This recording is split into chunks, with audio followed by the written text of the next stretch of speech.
Sa araw na ito ay makikita nyo na naman ako nandito na naman sa Hinulugang Takta. Kasi nga nadadagdagan na naman ang aking sports. Yo!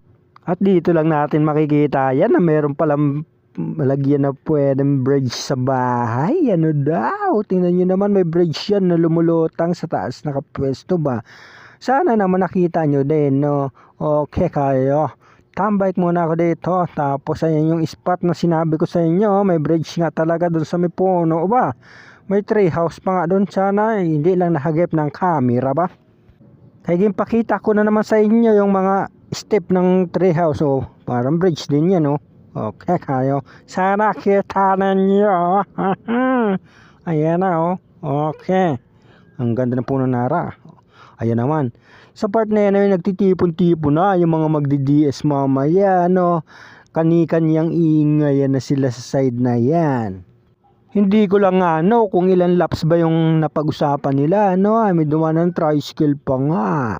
Ayan na, oh. Oh, ha. May mga dumaan pa din na bus, siyempre. Kailangan padaan muna yan para sa paglalaps ng mga magdi-DS, walang istorbo. Okay, kayo. Bye-bye, boss. Ayan na, pauwi na ako dyan, oh. Bagong ligo na naman ang inyong lingkod, oh. Okay kayo, maraming salamat sa panonood ninyo.